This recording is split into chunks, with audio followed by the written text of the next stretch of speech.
various what's going on. And that's why we've invited the CEO and Secretary General of the Kenya Medical Practitioners and Dentists Union, Dr. DAVJI ATELLAH, into the studio. Dr. Good morning. Good morning. Welcome to the hot seat of the Situation Room. Thank you, Latif. You're still wearing a kofia? Yes. Why? I still have an injury, so it's still covered. So it's still the bandage. So if I don't have the cape, then that's what we'll see. Yes. The bandage. Yes. Paul Sana, you'll tell us what happened. But how about CT welcomes you with the day's proverb? Our proverbs for the whole of this week come from the island republic of Mauritius. Rulers are like hills. When darkness falls, they all speak alike. Rulers are like hills. When darkness falls, they all speak alike. What's your interpretation of that, Dr. The rulers are like hills. When darkness falls, they all speak alike. Yes. Yes, I think I can also put it in the context of the situation that we have now. Yes. That rulers always wait until when there's a crisis, and they'll always speak to blame the crisis that they caused by themselves. Yes. Same. Yeah. It doesn't matter who's in office. Every time doctors go on strike, it is declared illegal. And it's the doctors who are the problem. It's the doctors who are unreasonable. Yes. And they're not caring about the patients. Yes. And what happened to, the oath, the Hippocrates oath. I mean, what is this? Yes. And all, so on and so forth. Let's start from the beginning, Dr. We saw the demonstration that you had organized, the protest, that march that you had organized. Yeah. And then there was fracas. Yes. And you ended up in hospital. Yes. Tell us what happened on that day. It was on 29th that we had the peaceful procession, and we had notified the police about it on 26th of February that we will be doing the procession. And also we had a meeting prior to that with the Minister of Health, the Cabinet Secretary, and discussed the issues of posting medical interns. And she told us the problem was with the Treasury. And she actually gave us an assurance that when you are doing the procession on Thursday, I will join you to Treasury, because that's where the problem is. So on that 29th morning, we were demonstrating from Kenya Medical Association auditorium. Then there were no police at that time. We came up to the Ministry of Health, where we sat with the teams there, and they told us, they actually explained to us that the letters for medical interns were ready. The only thing they're waiting for is the commitment from Treasury. And therefore I went back to the doctors and told them, okay, now we have to proceed to Treasury. And then before we proceeded, one of the police officers, who is the deputy OCS at Capitol Hill, told me he was informed earlier to disrupt our walk from KMA to Ministry of Health, but he did not do it. But if we try now to go to Treasury, he will actually take me out on that particular procession. But we told him we gave a notice, which you received and granted us this particular procession. So we proceeded. And there were about 650 doctors. So we proceeded, but then when you're going down just from the Ministry of Health, before you join the Kenyatta Avenue, the Uhuru Highway, yes. Yeah. They went around and came in front of us. They loaded their guns, I think with a canister in front. And when the boat less than 20 meters away, we were in the front line. I was holding the banners with the doctors. He shot directly to my head. So Which was this same OCPD? Yes, this same deputy OCS. So the good thing is that it didn't hit my forehead. It came and hit my head at this point. Yes. The canister. Yes, that directly within about not less than 20 meters away. Yes, because I was trying to when I was doing a demonstration last week, so I was actually trying to check where was I and where was this guy, and also there are people who were doing live videos in the whole procession. So we actually took the footage of everything that was happening, and therefore the luck is that I didn't hit my forehead. It hit my up on the head. Otherwise, if it was a forehead, then it would be a different story. So there are very many instances that when somebody wants to eliminate you easily and say it is an accident, is to hem your head with the canisters, because the canisters have killed many people before. Yes. And now we come to corroborate with what's happening in the Ministry of Health, because I think they had realized that KMPD was a problem, and they thought it is me the problem, and because they had already planned to reduce the salary of interns by 91%, and they knew there would be uproar. So in essence, they wanted to destabilize the organization and make the members think about the person who has been eliminated and the process in, while they are doing all these things that we're seeing now. Lately, they know that the issue really was not DAVJI's. The issue is about the doctors. And for example, if I'm not there today, there'll be a Miskela tomorrow, there'll be a Bimochi tomorrow, there'll be all the 10,000 doctors are able to actually rise up and actually take the action. And that's why even when we take action like strikes, it's not the Secretary General striking. It is the members who have genuine grievances on their issues that leave their jobs because they want the issues resolved. Dr. It's interesting that you say what you've just said because, and I want to go into that just a little bit because even before we look at the issues, and you talked about, okay, well, the CS says that it's a Treasury issue, so let's go to Treasury. Yeah. We come back and a couple of days later we hear actually, well, we're ready to hire these interns. We come back and we hear something else every day. But the thing that remains constant in all of this is that doctors are on strike. Yes. That's the constant thing. All these other things that we hear keep changing. Yeah. But before we go to those issues, you said something and it's like Dr. Atellah's the issue, but not really. Because if you look at the chronology of things, there for the last decade has been an issue with health in this country. When we're looking at the KMPDU under Dr. Oluga, under Dr. Mwachi, under Dr. Mwachonda, now under you, there have been strikes by the union under all of these Secretary Generals in the last 10 years. So for me, that means that there are underlying issues that have not been dealt with. Today with the strike, it's the interns issue and the lack of a health commission. I remember very clearly under Dr. Oluga that there was again the issue of not hiring doctors and that we don't have enough in the facilities. Under Dr. Mwachonda, it was that yes, around the country we're not hiring enough and that we're not able to have a proper mechanism in place to hire doctors and make sure that we're delivering health around the country. So these issues have been there for 10 years and they seem not to be sorted out. What's going on? I think there's a deliberate effort by the government not to actually implement these things and give promises that they know they will not implement, because we have a collective bargaining agreement that was signed in 2017 after a 100-day strike. It has a content on the issues that we are talking about that actually has led to this particular strike. And I must remind the team, must remind you, that last year on 5th of January, I was here. On this station room. We were supposed to start our strike on 6th. Yes.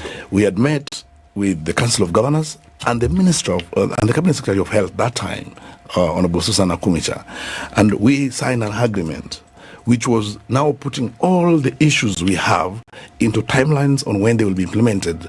For example, the basic salary arrears for the doctors as per the CBA was to be implemented in 60 days.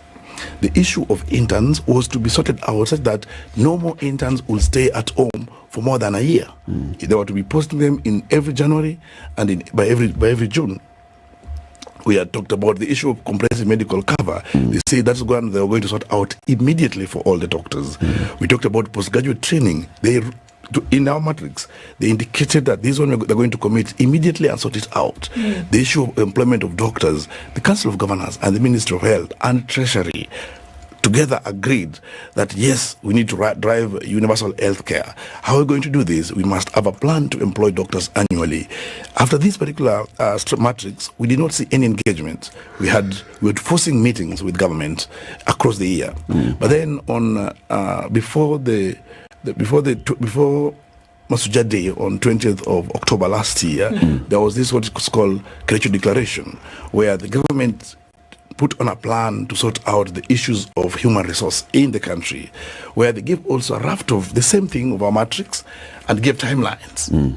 So then one part here, they say that in this particular situation, because we have already agreed on a roadmap to implement these things, we are not going to have any more strikes in the next 2 years, so that we can allow these things to go. Union agreed to not strike anymore. Union agreed to have industrial harmony with the government to see to either these things are implemented.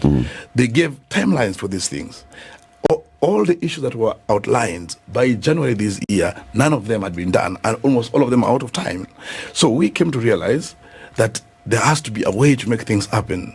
So, and also after our meeting of last year, 4th of January, we started having a conciliation committee, which did a conciliation for the whole year, for 13 months.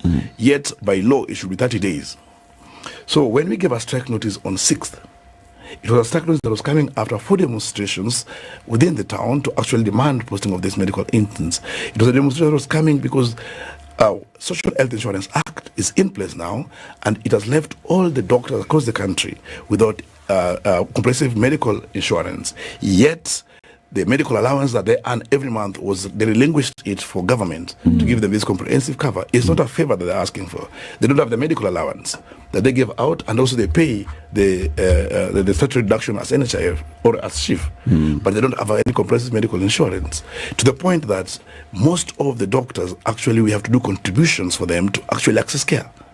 You offer services in an hospital like KNH as a level 6, but you are given a cover, like now they have Britam, a cover, which dictates that since you can't, in your job group, you can't access services level 6. So you have to go to some level 3 or level 4 somewhere to get the care. And yet you provide care in that level 6. So that's the situation that we have now. But Daktari, you're the ones who tell us level 6 should be a referral hospital. Yes, it should be. Ideally, all of us, doctors included presumably, yes, should be accessing health facilities from primary and a referral upwards up to level 6. Ideally, that's the situation, yes. Right. But you offer, you see, the point is this about the insurance. It dictates. If, for example, you are in job group L, it says you can access care up to this level. But essentially, in insurance, it should allow you to access care unlimited in facilities, because you are not. They cannot tell what conditions you have at the time that you are visiting this. But this is limiting you based on job group, not based on the type, on the level of care that you need. Is this unique to doctors, or is it common in the public service? I may not know from other public servants, but what I know very well that civil servant NHIF cover was common to all the civil servants, and doctors are civil servants. Okay. So it was cutting across. That's why even when the Social Health Insurance Act came into existence, the civil servants in the whole country actually went into court. So it's a common thing across the civil servants. Okay. Yes. So are you getting the same with your NHIF previously? We have with the NHIF previously. There was no limitation. It was just the care you need, and that's why most of the time. That's why we came out strongly saying that even though SHIF is in, we need to have the comprehensive package, because it is not a favor, as I say, that we have a medical allowance. Every employee has a medical allowance, whether it's in a private sector or a public sector. But as civil servant or public sector, we relinquish this medical allowance, and the government said that they will top it up with the statutory deduction to then give us the comprehensive package. So here you're going to lose your medical allowance, and again, you are not provided for that particular care. Okay, yes. All the way. Last week we hosted the senator for Uasin-Gishu County, who's the chair of the health committee, a former 2-term governor, and he told us, you know what, he just cited the meeting that you've talked about here, the one that happened in, was it October last year? Where there was a meeting of various stakeholders, from the Council of Governors to the senators to members of the National Assembly to the Ministry of Health to the doctors' unions and other health workers' unions, where you all agreed let's work towards making these things better. And you committed that we're not going to go on strike and allow for the working teams to come together and work out modalities. The senator said that work has been ongoing and that he feels that this strike was premature, ill-advised, because then what you're coming to do is you're disrupting the work that has been ongoing, you're losing the good faith that has been exhibited by everybody by coming to say we want our demands now, and yet you had agreed that let's work comprehensively so that we can get all these issues ironed out. For example, the Council of Governors has also been saying we are the employers of the doctors. The doctors want to go for postgraduate training. Who should take up the bill for postgraduate training? The conversation has been, should the national government, the Ministry of Health, which is in charge of training, take up this bill? And if they take up the bill, and I, as a county governor, have been left with a gap for a doctor who's away for 2 years, what do I do? So all these are conversations that have been going on. And then here you are. You said, we are downing our services, no services at all, in the middle of this conversation. I think there's one thing that people always misinterpret and then think that that's an absolute way to control workers, that particularly is the term goodwill. And I say a lot of time government misuse the word goodwill. I've been told about goodwill all in my all engagements. But goodwill, I keep on saying, is hand. It's just like a promise that is kept becomes valuable. If you have kept honorable promises that we've had with you before, then if you give me a promise, then I know for sure. If you give me a check and a promise, and the check actually went through, the next time you give me a check, I know it will go through. But if you give me a check that goes and indicates there's insufficient funds, the next time you give me a check, I will not pick it. That is what the government has been doing to us. Because you sit down, have agreements, and as I say, this collective bargaining agreement was signed, it's binding between the government and the union, and now we see it not being implemented. First of all, the union went to court in 2020 and demanded implementation of the CBA, the basic salary arrears. The government went to court claiming they've implemented it. We had to give our pay slips across the country to indicate whatever is in the CBA and whatever we have done has not been implemented. And the judge gave a ruling on 28th of October 2021 that the doctors have not been paid these basic salary arrears, and therefore the government is ordered to pay it within 60 days from 2021. I must say that there's nothing that was done. We followed up with the government all through. We're in 2024, Dr. Yes, up to 2024, not more than 611 days to 12 days, it has not been implemented. We went to, that's why we gave a strict notice in 2022, December, where now we're coming at the matrix that it will be paid in 60 days.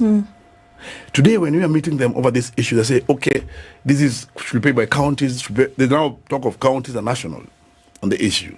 But the person who signed this agreement is Honorable Sakaja, the Madam CS. When? 4th of January 2023. Okay. That they will be sorted by March 2023. Yes. So when you are coming out to the So, Dr. yes, when in October, you as doctors said that we are signing on to this thing, after this meeting, we are not going to go on strike again. It was after March last year. we say If already this matters had gone to court in 2022, yes, you had issued a strike notice in January last year. You had agreed to have something by March last year. It had not happened. When you were sitting in October last year, it's after all these things. Why were you committing to not go on strike if you're going to go take us back into history? let me explain to you, and it is well written as number 60 there, that we will have industrial harmony. And industrial harmony means that there's honest engagements between the employer and the workers, and actually strikes there in themselves enhance industrial harmony, because therefore the employer is forced to sit with you at the table and discuss your issues. So you're saying that the industrial harmony was conditional? Industrial harmony is a give and take issue. It's not saying that if I have industrial harmony with you, that I will not go on strike. The strike actually enhances it, because it made us sit and I know what is the problem that have not been solved. So in your understanding, in Yes. October last year, when you were putting your signature on that dotted line saying we shall have industrial harmony, in your understanding, that did not exclude a strike? No, the industrial harmony cannot exclude your constitutional rights. So what? And that's why when you are what going is on this- industrial harmony? Industrial harmony means you sit down, discuss issues with honesty, and actually implement them, or commit to implement them and do so, not just to pass time. So a strike in this case, from what you're saying, Dr. is kind of like a reminder or a prick on the conscience to say, this is the conversation that we had when we sat down. Yes. Should you not fulfill your end of the bargain, then maybe we're going to go to the streets to kind of remind you about what we said when we sat down. Actually, strikes are the cornerstone of bargaining, in the sense that then it forces the employer to realize the value of the employee in the system. For example, what happens in this case, we have also the issue of interns who were then to be posted. We were told they'll be posted in 1st of April, but then we raised a concern. Why? Because the government has gone unilaterally to change the terms of engagement of the interns from what it is in the collective bargaining agreement. That means they are not honest. They're acting in contempt within the document that we're working with them. They're acting in bad faith. Because it has already explained what need to be earned by an intern doctor. They start saying that we need to redefine this particular term.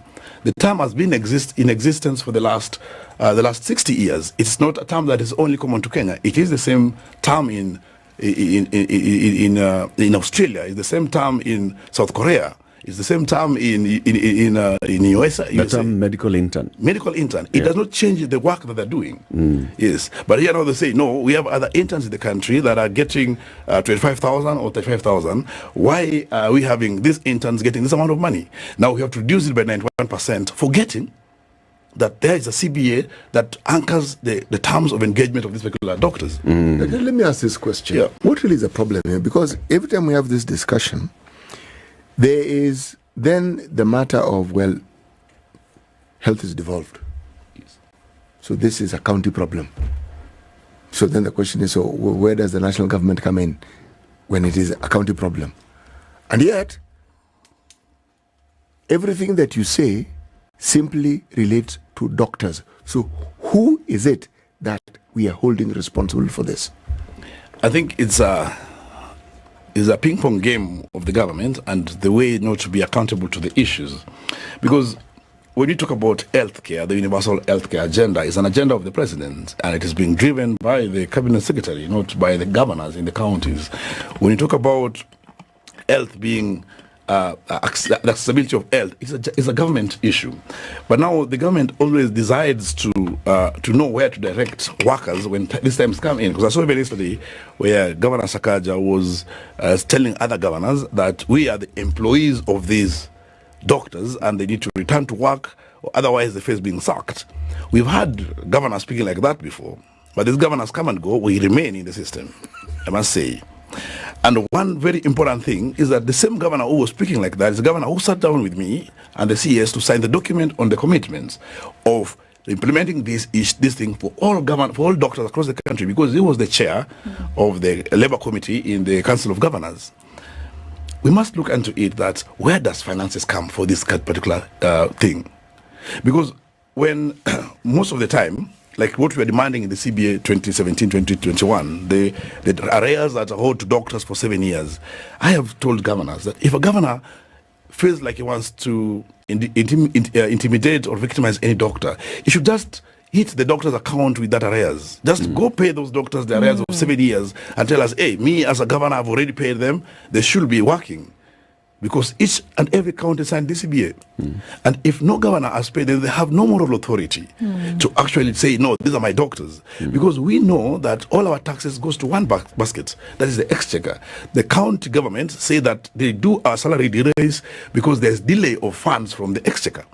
So as much as there's ulubalu and talks that health is devolved, the funds and the finances for health are not devolved. They're from the central point. There may be some other activities that are devolved, but then the finances are not devolved. The health of Kenyans is not devolved. The service provision that they need is still from the same unit. And even the face of healthcare in the country is still under one Ministry of Health. And I must really bring it more that why are we so keen to say health is devolved when we come to actual healthcare service delivery, but when we come to driving the universal healthcare, where we know in the Constitution that the primary healthcare is under the county governments, but we have seen the Ministry of Health and the national government having a keen high on this particular process, to the point that they have taken a drive to engage more than 100,000 community health workers. What mechanism have they used now that makes health now a national project and not a devolved function? Is it because of the donor funding that is making them have a keen interest? Because if health was devolved really, we will have community health promoters being under the counties and no any engagement with the national government. And yet that's not one of the complaints that you're raising.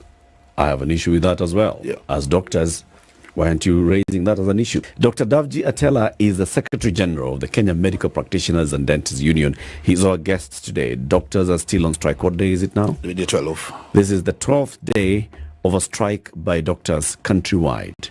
What is it doing to our health system? How should this matter be resolved once and for all? Dr. Harry, last week, the head of public service, Felix Koske, had a conversation with all of you. And it seemed that there was some headway having been sent by the president. Many speculating and maybe sidestepped the CS because it seemed as though all this time negotiations were not happening. President stepped in through his head of public service, and it seemed as though there was light at the end of the tunnel. And so there were many things that were said. Number one, is the CS not able to handle matters at the ministry? Are we going to listen to the president now when he said, let's have a proper conversation about what can happen. Where are the thoughts around this? Because at the end of the day, like we said, the one constant in all of this is that the doctors are still on strike and that there's no health service now being offered at public hospitals from a doctor's point of view. Yes. I think the meeting we had on Thursday last week was a court-directed meeting because the government, the way they always do that, when we start industrial actions, they will go to court to stop the process and then use court. We gave the synopsis of the issues that we have brought before the court, that we have had conciliation before, that took 13 months, more than the recommended 30 days. And all the issues that we want to go and reconciliate have already been reconciliated. There's a report that has already been released. The only gap we have here is the implementation and lack of that commitment. But then the judge then now directed that this needs a whole of nation approach. It may not be considered as an issue just of ministry, because therefore ministry will be giving commitments, yet they do not know or they don't understand the financial implication of the same. And therefore he said there will be a whole nation approach to it. It is headed by the head of public service, finance, cabinet secretary for finance, cabinet secretary for labor, cabinet secretary for public service, chairman public service commission, the cabinet secretary ministry of health, and the union and the Central Organization of Trade Union and FK. But this order was like order number 4. And then the court said that then after that particular meeting will come back to, and also they meet, he said, plus all the 47 governors and the Council of Governors.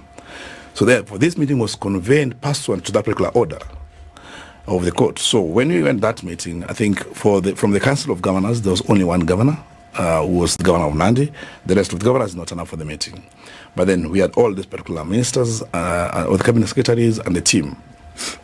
So the first instance, the conciliator gave a report of the 19 issues that we had raised in our industrial strike, or in our notice.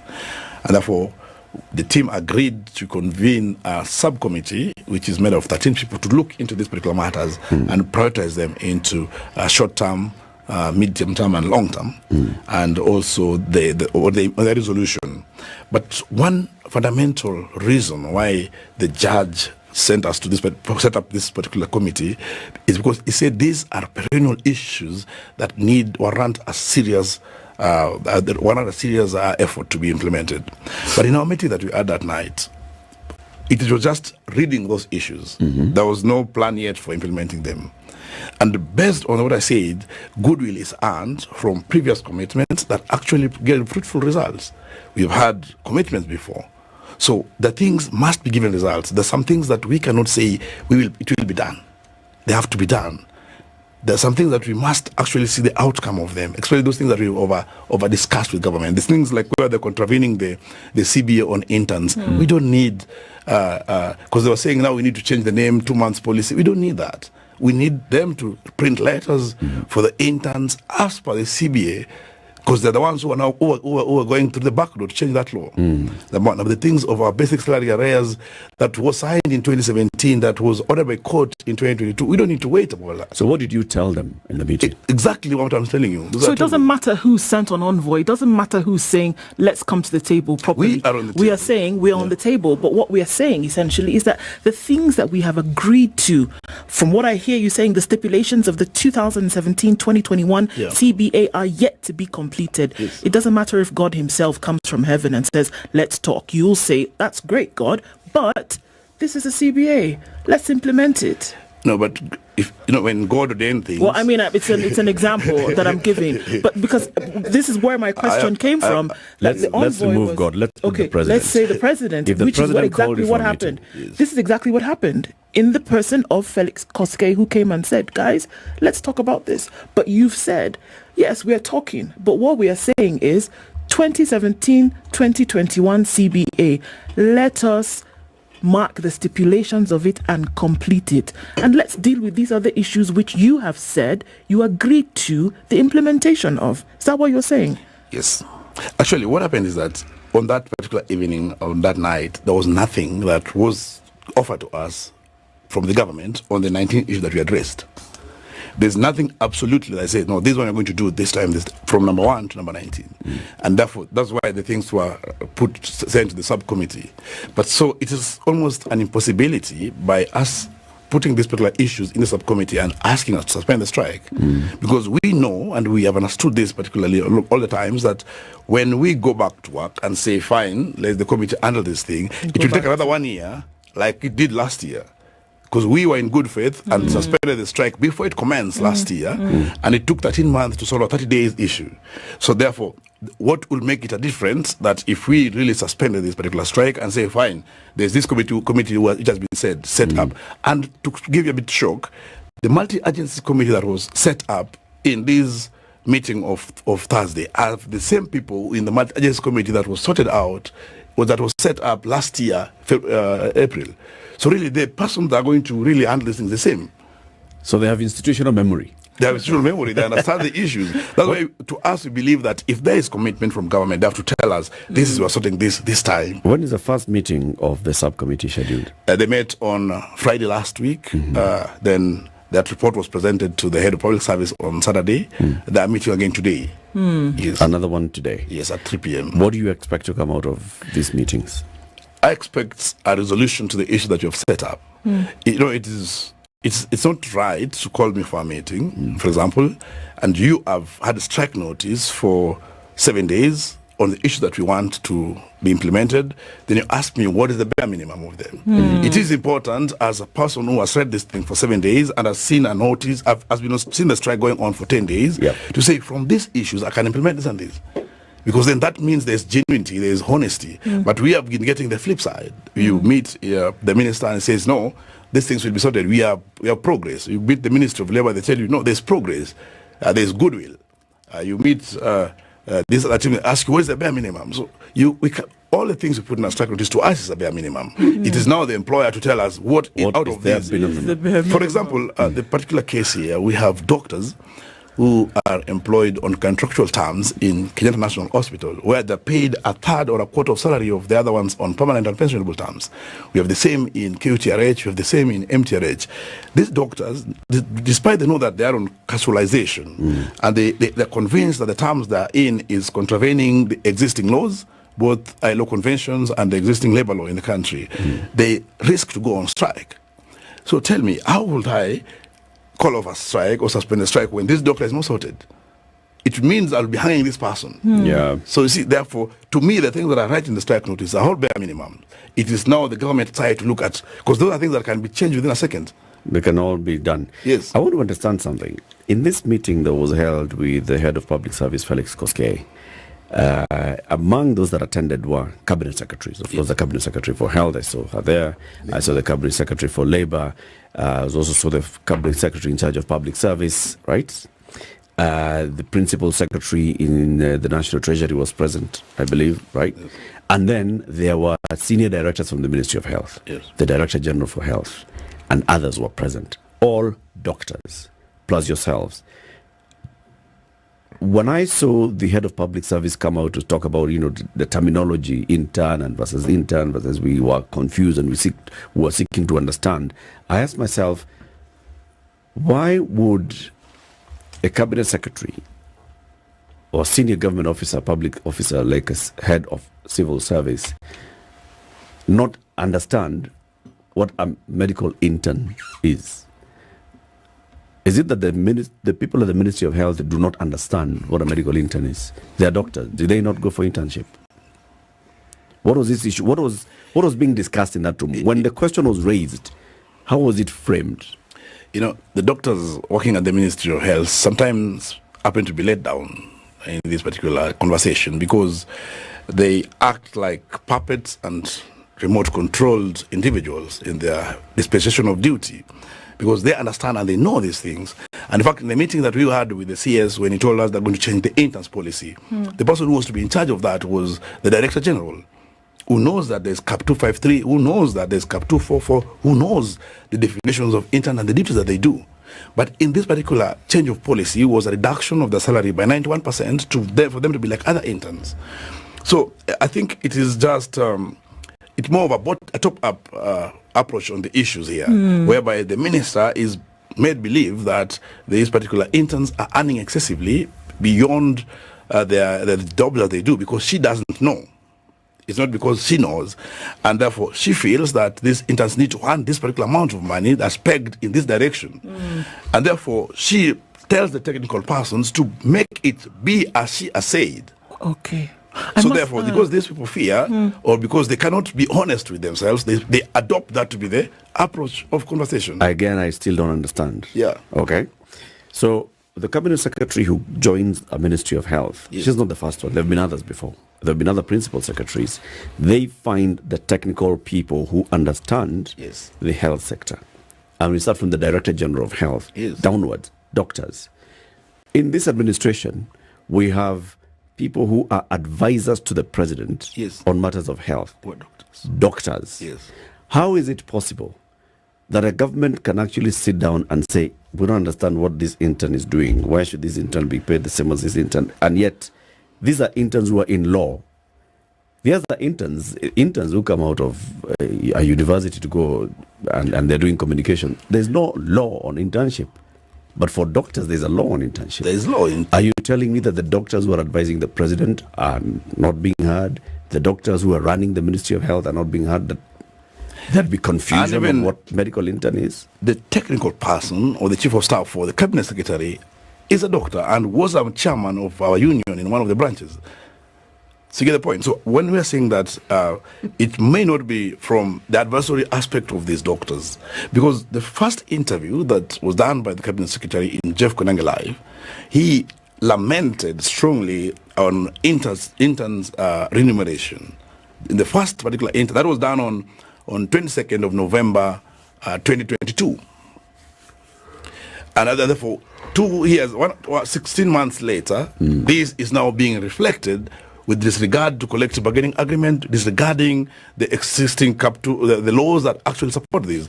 And then they want to use the definition of the Public Service Commission of interns to really apply to these ones where we have already different definitions and the actual work they do. But on the flip side, they don't have a common stand. They have double speak. Today they'll say, no, the interns are the cornerstone of health service provision in the country. They provide 30% of health care. Tomorrow they'll say, no, an intern should not earn like this. Okay, let's change the name to the junior doctors or the foundation doctors and let's change the policy. But there's a catch. When you change the name of the interns to junior policy or to foundation doctors, then they're going to be out of the collective bargaining agreement. It means that you have to renegotiate their salary. And therefore, SRC, which can respond to the cabinet secretary in 36 hours and does not respond to our CBAs in 6 months, will just approve that in the next 6 hours. Yes. You have to ask, what really is the problem? The problem is the government not prioritizing healthcare as they speak. If the government was speaking and doing what they're saying, who would be on strike? You don't think there could be a very good reason why it is they're not able to actually come to the terms of the CBA? I will put an hypothesis on it, but the reality is there are bigger forces really that is making healthcare not work, particularly public healthcare. Because by the time you reduce the salary of an intern by 91%, it means that if this intern gets out of market and therefore somebody offers them a salary of 80,000 or so, they will actually be able to accept, because that's an increase. So, but are they able to live a decent life with that? And that is totally out of the CBA. This is something that even IMF and the privatization team have always been working on. These are schemes they are working on to see to it. How can you make the doctors in Kenya not affordable but exploitative? They are working with mechanisms to exploit them. And that the point that they're going to start with is internship. And I must tell you that last year, Salary and Remuneration Commission decided to unanimously give all the employers in the country a letter or a directive to reduce the salary of doctors by about 40,000 each across the country. That was non-practice allowance. We had to go to court to stop that particular process, and we got a judgment at the end of the year, which was telling SRC that they have no absolute right to actually direct an employer to reduce the salaries. We have seen this year the Auditor General in the report that they were giving from Meru County, they are saying the allowances that are paid to doctors that is the non-police allowance, the call allowance that we got after the 2017 strike, are illegal. And what was his basis of reasoning? That the CBA that 2017-2021 expired. Without knowledge that CBA doesn't expire. The CBA only expires when a new CBA has been agreed upon. So there are bigger forces behind this particular process that we are fighting. Because if they succeed in reducing intern salary, then nobody is safe with the mutilation of this particular CBA. As things currently stand, the CS, Ministry of Health, is responsible for streamlining and guiding a lot of these things right now. Essentially, we're seeing that this impasse is right under her docket.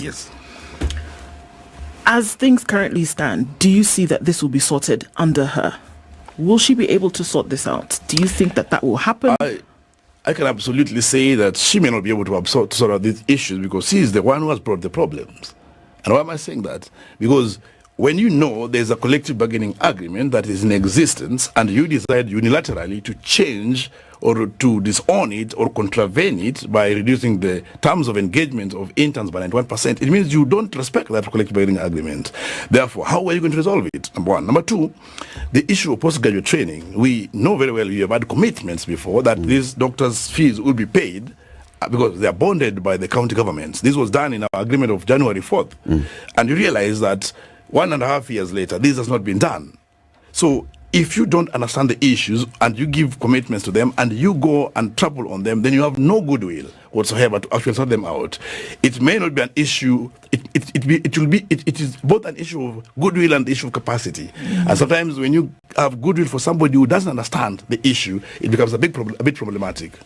And that's what we are experiencing. Therefore, the advisory that you will be giving the PSC or the SRC or the different bodies then will be contravening already existing. Because if she was honest, she will say, no, this CBA exists like this. I cannot vary the terms of these doctors. But I'm with her in court now, where she's saying this is what we could afford. But the court is saying, no, but this was signed, it has been paid like this for the last 7 years. It has been paid, they have been called interns since 1968. So the only way out of this, from what we see today, is the actual, tangible, seeable implementation of these things. Because from what you've said, it's usually a call back to work has been, okay, come back to work, we'll sort this out. But it has never happened. Yes. So what you're saying is that we see interns going to their posts. We see that these allowances being paid. We see the completion of the CBA. That happening is when doctors will go back to post. I'm saying that we don't need promissory notes anymore. Okay. We need action and clear actions on the issues. For example, the intern thing, I keep saying it is the government on strike. Because the issue of interns for us, by the way, is more of a non-issue. Because it was a problem that was created this month by the Cabinet Secretary and the SRC. And therefore, it's an issue that they have to resolve. And how do they resolve it? They just go back to the CBA and print the letters that align with the CBA. Printing the letters will take the government one day. That's one. Did we not hear yes, or did I misread that the letters were ready for collection? Yep. Yeah. But they're ready with erroneous terms that are going to turn the interns into captives. So the problem is the amount that they're going to be getting. The amount that they're going to get is not the amount, it's the contravention of this collective bargaining agreement. The amount, if we had the amount of that 7,000 in the CBA, then there will be no problem. But when you mutilate it in the figures that you think befit this person, when there was an agreement that was signed over it, then that's a problem.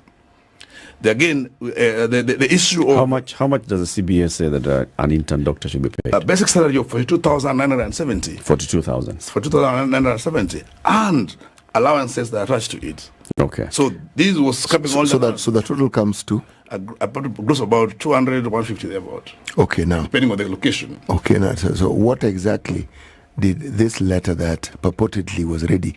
What then did it state? What was the amount that was indicated? This letter removed all the gross allowances they were getting. So it was an absolute consolidated rate of 47 to 70,000, depending on the thoughts of the ministry. So from around 200 to about 70,000. To about 47. Because about 47,000. Yes. That's what someone would be getting. It's about 93% downwards. Okay. Dr. Ari, should this internship requirement be removed? Should a doctor who graduates after 6 years in medical school be recognized as a doctor immediately? The problem that comes with that, I must say, is what services will they be offering to the people? Because you see, as an interns graduate is a doctor. And you have gone through the clinical services for 3 years or 4 years, depending on the university, and you're qualified to offer the services. But then we deal with human beings. You don't deal with robots or with machines. So that's why there's a certainty that need to be taken for 1 year. That you go to the hospital, you actually, when you're in the maternity, when you are in the pharmacy, when you are in that particular dental clinic, how are you handling these particular patients? So that's why there's a logbook that records the incidences of your services that you're offering, so that there is absolute confidence that if you're now let alone, you're offering services that will not endanger the lives of Kenyans. While at internship, you're actually doing the services. Yes. Only that you are doing so under supervision Yes. of somebody else. Thank you very much, Doc, for coming. We'll keep inviting you to get to understand what more needs to be done. And particularly the next time you come, you'll be talking to patients who are seeking to go to hospital. This is the Situation Room, the only way to start your day.